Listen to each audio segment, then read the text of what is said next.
Well, the 13th annual Swift auction is set for this weekend, and once again, a staggering array of items, goods, and services has been donated, and they're ready to go on the block. Newswatch 25's John Capel gives us a taste of what's up for bid. When you wish upon a star, may all your fantasies come true. That is the theme of this year's Swift auction presented by Southwest Washington Independent Forward Thrust. In past years, the auction has provided people with the opportunity to bid on a wide variety of items, goods, and services, and this year is no different. In fact, they've added a few additional surprises this year. I'd say there's something for everybody. A lot of fantasy items, a lot of fun items, a lot of goods and services. Well, I would say that the hottest items are going to be the fantasy items. There's a trip to Hawaii. There's also a trip to France.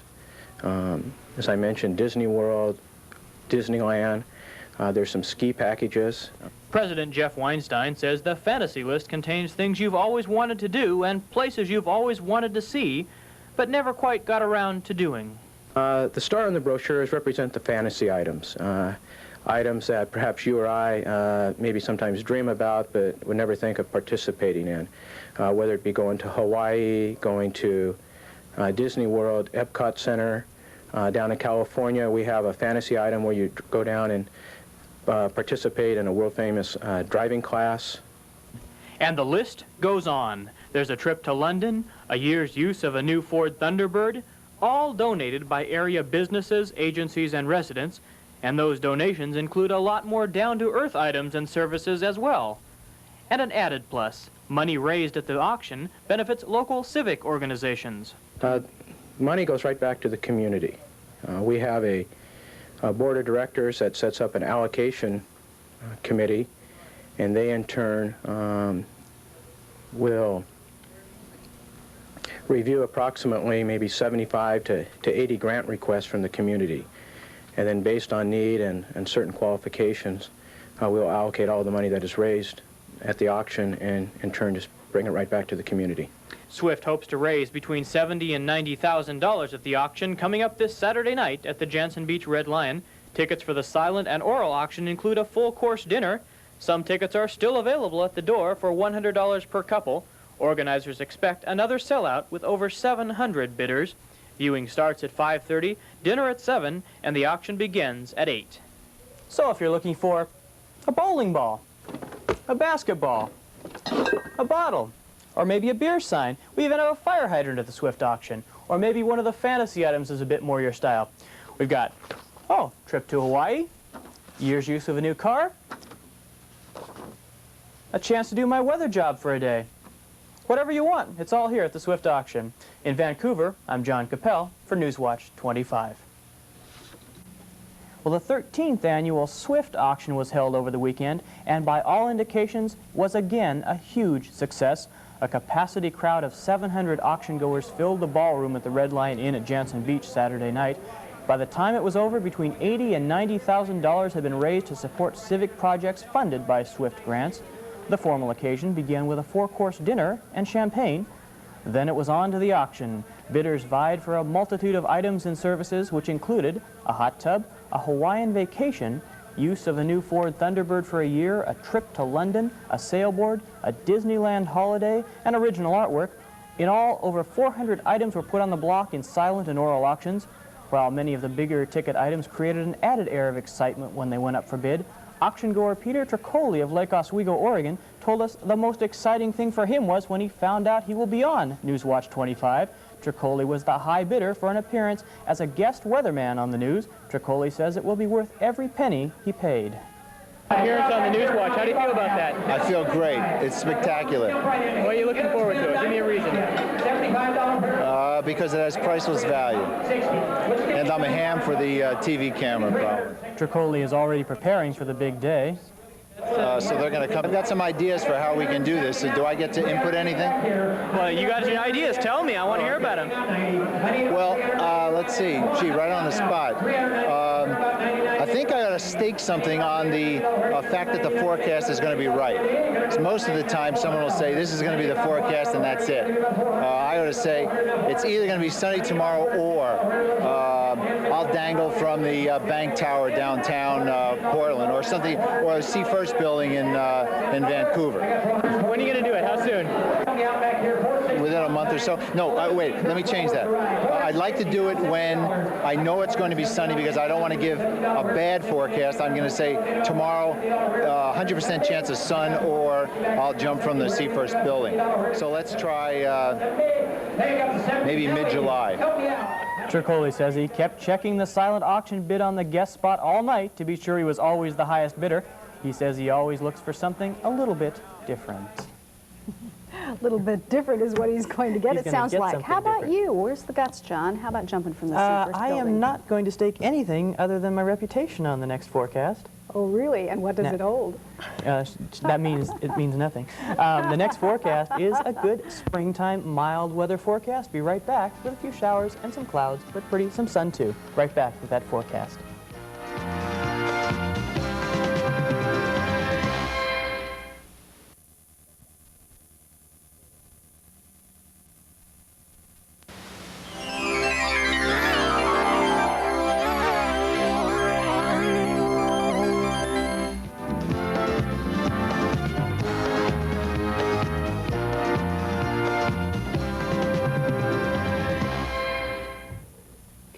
Good evening, I'm Gail Cunningham. And I'm John Capel. The verdict is in the Jack Stein murder case. And St. Joseph Hospital breaks ground for a brand new multi-million-dollar wing. We'll show you when we come back.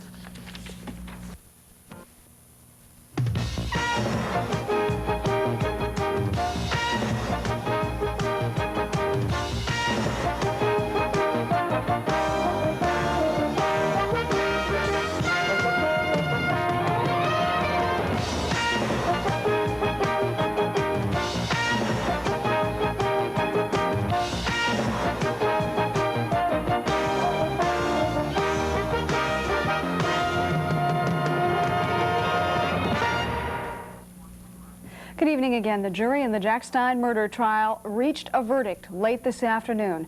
After 3 full days of deliberation, the 6-man, 6-woman jury found the 50-year-old Portland man innocent of 1 count each of conspiracy to commit murder, first-degree murder, and first-degree aggravated murder. However, that panel also found him guilty of other charges, first-degree burglary, and 3 counts of attempted murder in connection with the break-in at the Vancouver home of attorney Ned Hall. Stein, as you know, was accused of plotting the murders of 76-year-old Thelma Lund and Vancouver attorney Ned Hall, as well as 3 others that the state maintained he wanted out of the way of a sizable inheritance.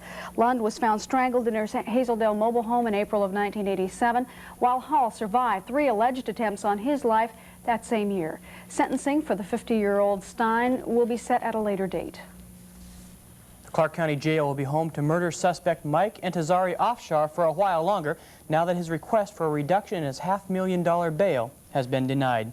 Noting that students of the 52-year-old college professor raised $36,000 toward Intezari Afshar's bail, defense attorney Steve Thayer asked Superior Court Judge Robert Harris to lower bail, but the judge refused, saying that if the Vancouver man could come up with a combination of cash and property that at least comes close to the $500,000 mark, he might consider releasing Intezari Afshar. Intezari Afshar is accused of the May 1st shooting death of his estranged wife, Effie Intezari Afshar. She was found lying in a pool of blood outside her Orchards apartment around 6:30 a.m. by a paper carrier. At his arraignment, the $500,000 bail was set by Judge Barbara Johnson. Then at a May 26th bail hearing, Judge Thomas Lodge refused to lower it. When the case was reassigned to Judge Harris, the defense again went for a bail reduction. Intezari Afshar is scheduled to stand trial November 20th. Well, coming up next on News Watch 25, we'll find out just whether or not those firefighters are going to get a break. And today, our very own John Capel gets some help from guest weatherman Peter Tricoli, better known as the president of TriQuest Plastics here in Vancouver. Now, Gail, Peter's here, courtesy of the Swift auction earlier in the year. And Peter, you said you wanted to come and do the weather on a day that was going to be sunny, the forecast would be good. You got lucky. I had to guarantee good weather. Well, we guaranteed it for you. Great. And now we'll be back to guarantee you with some good weather in just a minute.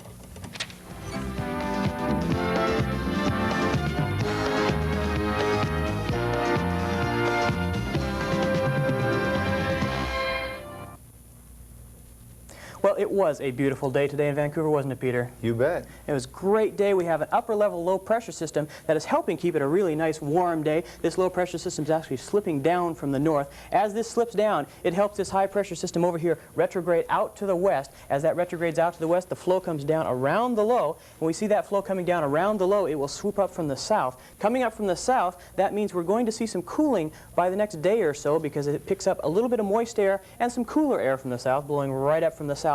It will cool things down, give us some morning clouds and some high clouds in the afternoon. Come about Wednesday or Thursday or so, Thursday and Friday, we'll see the cooling. Tomorrow looks like another great day. That because a surface high-pressure system is building up in the Pacific and building strongly into the western half of the country. This high-pressure system will continue to give us clear skies at the surface, and so that will help temperatures come up tomorrow. But after that, we'll see the upper-level low-pressure system start to influence us just a bit more as it continues to slip on down. We'll get into that southerly flow, and it looks like we'll see some morning clouds. We'll see a little cooling, but it won't be that bad. It'll be pretty much the same as it was today. Peter, tell us about today.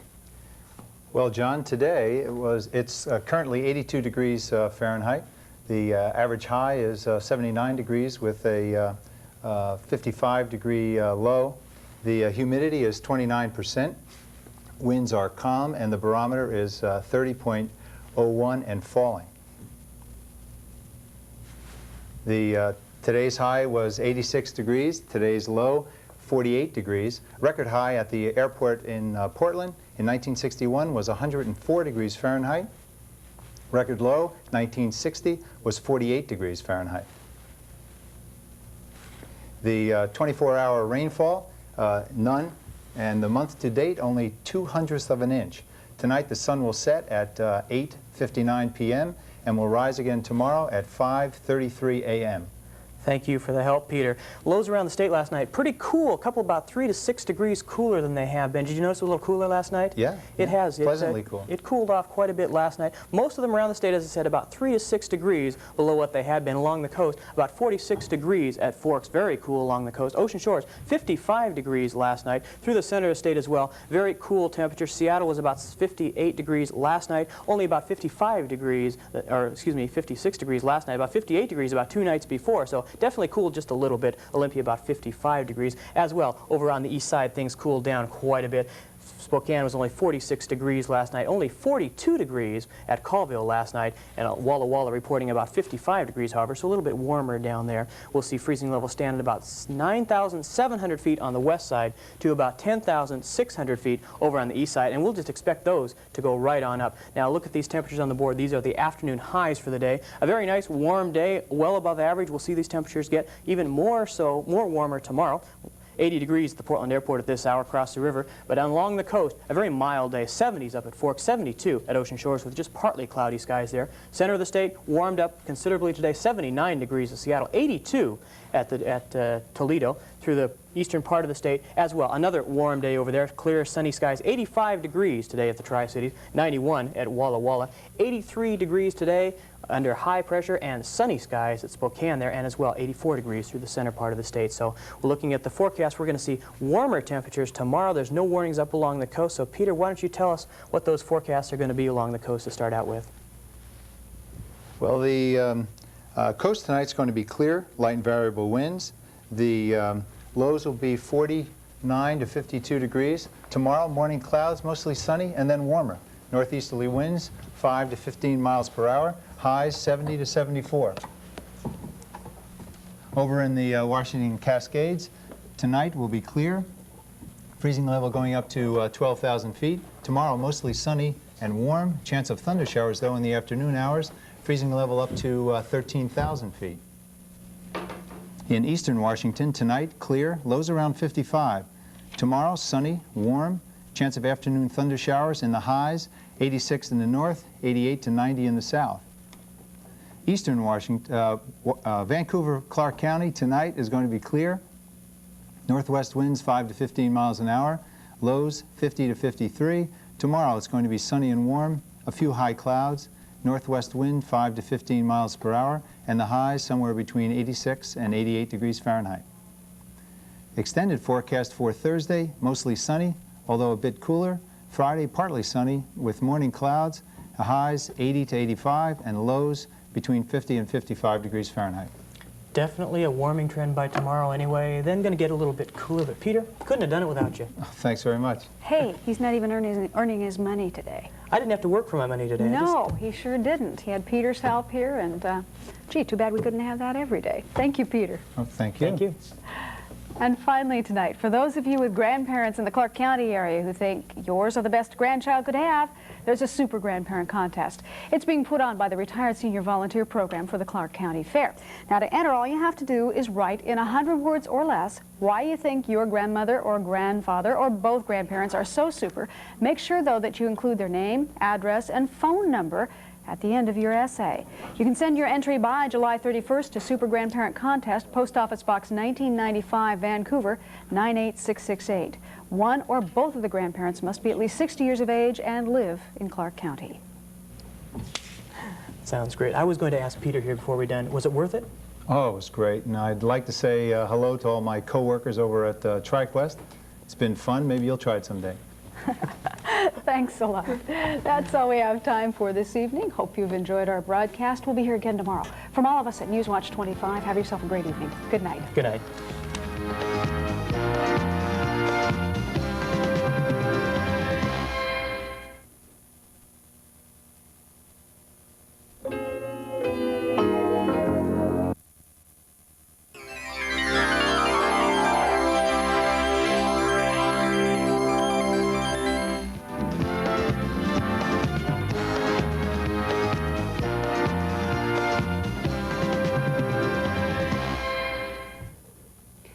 Good evening. I'm Gail Cunningham. And I'm John Capel. The verdict is in the Jack Stein murder case. And St. Joseph Hospital breaks ground for a brand new multi-million-dollar wing. We'll show you when we come back. If you're looking for an apartment, get the most for your dollar. Look for the apartment that offers the most attractive amenities. 41 channels of free cable television. Apartments like Oak Knoll, Fort Randall, The Fountains, East Ridge Village, Oak Creek, Alder Creek, The Springs, Chintimony, Noble Park, Holly Park, Wildflower, Columbia Point, The Cascades, Hilltop Villager, and Canyon Creek. 41 channels of cable television entertainment, and it's all free. Check the Vancouver Apartment Guide for listings.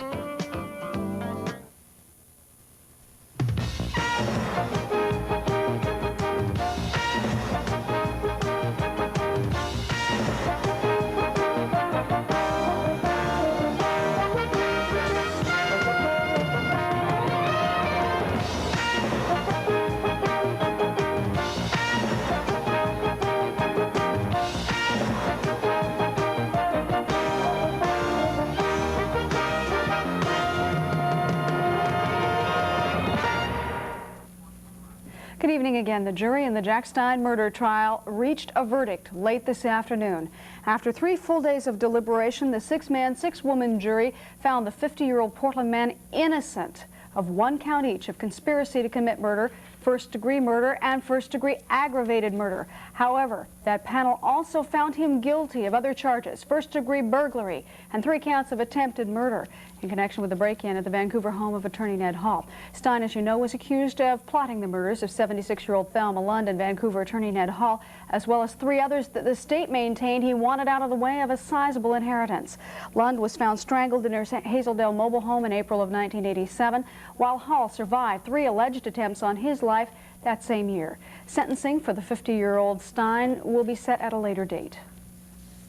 The Clark County Jail will be home to murder suspect Mike Intezari Afshar for a while longer, now that his request for a reduction in his $500,000 bail has been denied. Noting that students of the 52-year-old college professor raised $36,000 toward Intezari Afshar's bail, defense attorney Steve Thayer asked Superior Court Judge Robert Harris to lower bail, but the judge refused, saying that if the Vancouver man could come up with a combination of cash and property that at least comes close to the $500,000 mark, he might consider releasing Intezari Afshar. Intezari Afshar is accused of the May 1st shooting death of his estranged wife, Effie Intezari Afshar. She was found lying in a pool of blood outside her Orchards apartment around 6:30 a.m. by a paper carrier. At his arraignment, the $500,000 bail was set by Judge Barbara Johnson. Then at a May 26th bail hearing, Judge Thomas Lodge refused to lower it. When the case was reassigned to Judge Harris, the defense again went for a bail reduction. Intezari Afshar is scheduled to stand trial November 20th. A proposed countywide network of daycare centers got a boost from the Vancouver City Council last night. Council members voted to kick in $2,500 to the Southwest Washington Child Care Consortium, which plans to open child care centers in portable classrooms in the county this fall. They noted that the program has enormous potential benefit for the community and dovetails nicely with the city's efforts to assist city workers with their daycare needs. You'll recall it was June 29th that the Southwest Washington Child Care Consortium announced the setup of the first 3 child care centers at Evergreen, Ridgefield, and Washougal Elementary Schools this fall. The program will be administered through Educational Service District number 112. There are some big changes in store for patients at St. Joseph and Vancouver Memorial Hospitals. This morning, work got underway on a multi-million-dollar construction project for Southwest Washington hospitals. We get more on the story from Newswatch 25's Karen Shinseki.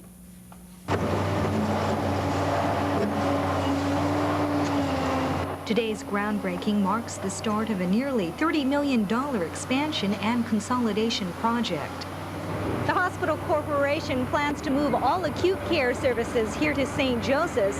Vancouver Memorial Hospital will handle outpatient emergency and geriatrics care. This is necessary because the hospital was built in 1968, and all of the peripheral services within our hospital have expanded tremendously since that time. Lynch says it's hoped the expansion will ultimately result in lower costs to hospital patients. The project will add a 5-story structure to St. Joseph's West Wing. The addition will double the hospital's emergency rooms to 20, increase the number of birthing rooms from 4 to 14, provide 3 more surgery rooms, and house a pediatric intensive care unit. Another facility containing ambulatory care as well as radiology, cancer, and physical therapy centers will be built west of the hospital. I might add, with all that's going on here at St. Joseph's, we're also upgrading our facility at Memorial, and we'll be initiating that program in about 3 weeks. The expansion at St. Joe's means one other big change for the facility. Now that we're such a big complex here, we're a campus, we're a medical center, and we're going to be changing the entrance. Historically, the entrance to the hospital has been from the east off of 92nd. We'll be changing it so you'll be coming in from the west off of 87th. And with double the square footage, a series of buildings, signage, and traffic will be very important. The expansion project is expected to be completed by December of next year. Reporting for Newswatch 25, I'm Karen Shinseki. Well, lots of folks think there's no better way to spend a lazy summer afternoon than to grab a pole and a favorite fishing hat and while away the time casting, reeling in, and relaxing. And if you actually catch a fish, well, that's just icing on the cake. Now there's one more spot in Vancouver to do just that. Today, the Port of Vancouver officially opened a 2,500-foot stretch on the north side of the Vancouver Lake Flushing Channel to public fishing. The new fishing hole is located just southeast of Vancouver Lake on Lower River Road. Port Commissioner Bob Moser says the land was unused and says public fishing spot is an appropriate way to open that part of the Vancouver Lake lowlands to sportsmen. Saw this opportunity and mentioned it, and I've just been, by law, ports can be involved in marine terminal operation, industrial development, recreation, and tourist promotion.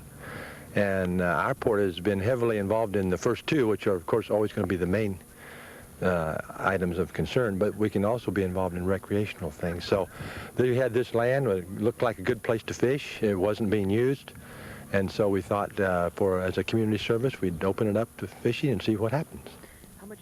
And Moser himself wanted to be one of the first to drop a line. Yeah, it will, and it's a kind of place that you know, parents can bring their kids, grandfathers can bring their grandkids, and sit here and have spend a nice few hours and maybe catch something. Are you going to be down here fishing? I am. Oh, I sure am. I'm going to bring my granddaughter. Yeah, I fished here before, as a matter of fact. Didn't catch anything, but this time I'm going to. But Moser was not to be the first, because just minutes after the ceremony, avid fisherman Lamar Elliott of Vancouver showed up, pole and lures ready. No word yet on whether he caught anything or not. The fishing hole will be open from sunup to sundown the year round. State Fish and Wildlife officials say the waterway is a good spot for channel catfish and are considering putting a rearing pen at the Vancouver Lake end with monthly releases. Commissioners say other fish you can hope to hook in the channel include bass, crappie, perch, trout, steelhead, and perhaps even a sturgeon. Good luck. Well, coming up next on Newswatch 25, the Columbia River, or at least 14.5 miles of it, have been nominated for federal protection by Oregon and Washington. And two local drum and bugle corps marched away with second and third place honors in weekend competition. We'll show you when we come back.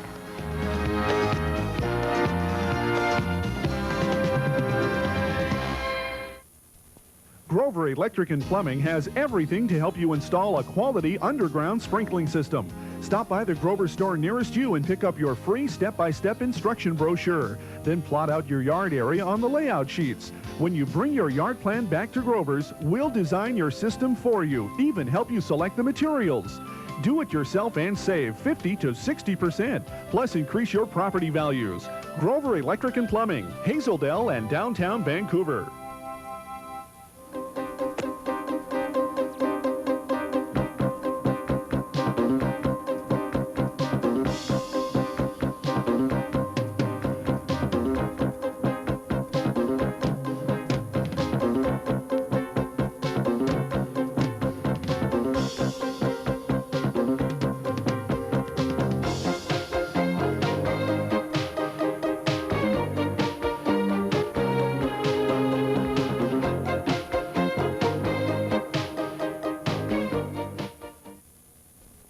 Cable call-in, you're on the air.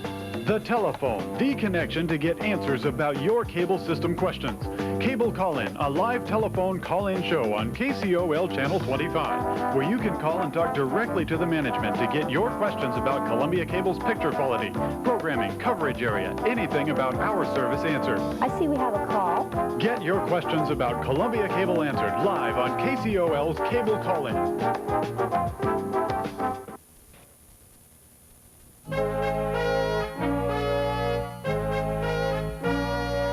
Fine dining, exclusive townhouses, a park at your doorstep.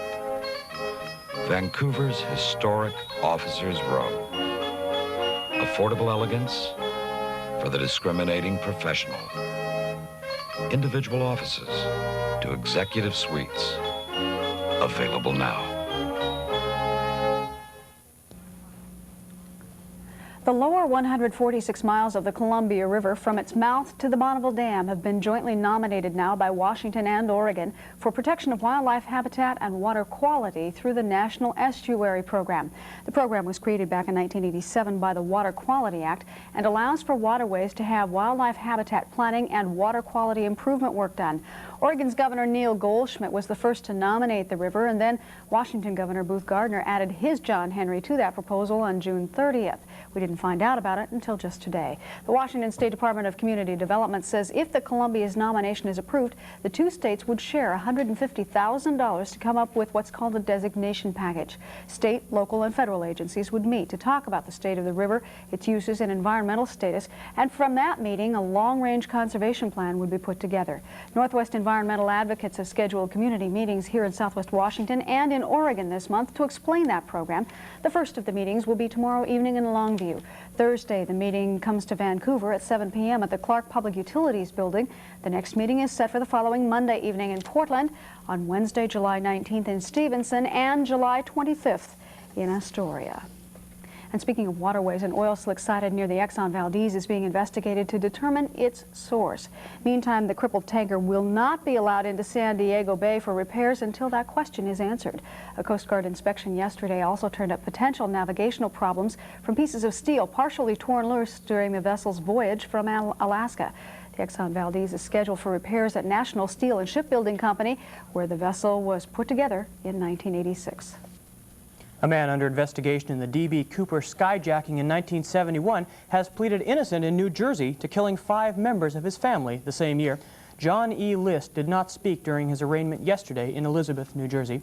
Trial date was set for December 4th. There was no mention of the hijacking during the arraignment or on the murder charges. Part of the stolen loot from the skyjacking was found along the Columbia River shoreline here in Vancouver. List was arrested last month in Virginia after the America's Most Wanted TV show ran a segment on the New Jersey murders. Some say List resembles the famed hijacker and have noted that his disappearance coincides with D.B. Cooper's appearance. Former Congressman Mike Lowry says he'll run again for elective office, but it won't be for King County Executive this year. Lowry says his unsuccessful run for the U.S. Senate last year was hard on his family, and he wants to spend more time at home in Renton, but he says he loves politics and plans to be back on the ballot in the future. He may make the comeback bid in 1992. That's when there'll be both a Senate seat and the governor's office up for election. 2 local drum and bugle marching groups walked away from competition over the weekend with 2nd and 3rd place honors. The event drew bands from the California, Indiana, and Canada. The competition happened at Evergreen High School. The Spartan Drum and Bugle Corps, which has been holding daily 12-hour practice sessions in Vancouver, placed 3rd in Division 1. The Blue Devils of Concord, California took 1st place in that division. The group has won 6 national championships, some competition. And in Division 2, for junior high school age marchers, the Spartan Cadets placed 2nd. 1st place went to the Vanguard Cadets of Santa Clara, California. There's no damage estimate yet in connection with the early morning fire at the Van Exco Extrusion Building on Lower River Road. Fire District officials, 6 officials say they believe the blaze in 2 ventilation fans was called in just after 5:30 a.m. and crews remained at the scene for about 3 hours battling the stubborn flames. There were no injuries, but operations at the plant were shut down for about 4 hours. Cause of the fire remains under investigation. Speaking of fires, with forest fires raging all around us, Washington continues to have lady luck on its side. Well, eastern Washington has been lucky, while the western part of the state has been very wet. Department of Natural Resources spokesman Rob Harper says eastern Washington is dry enough now for major forest or range fires to spread. Here on the west side of the Cascades, drizzle and low clouds have kept the fire danger low in the forests. Harper says there were 17 lightning strikes reported in the northeast part of the state yesterday, but quick action by firefighters kept them from burning more than 4 acres. Well, coming up next on News Watch 25, we'll find out just whether or not those firefighters are going to get a break. And today, our very own John Capel gets some help from guest weatherman Peter Tricoli, better known as the president of TriQuest Plastics here in Vancouver. Gail, Peter's here, courtesy of the Swift auction earlier in the year. And Peter, you said you wanted to come and do the weather on a day that was going to be sunny. The forecast would be good. You got lucky. I had to guarantee good weather. Well, we guaranteed it for you. Great. And now we'll be back to guarantee you with some good weather in just a minute.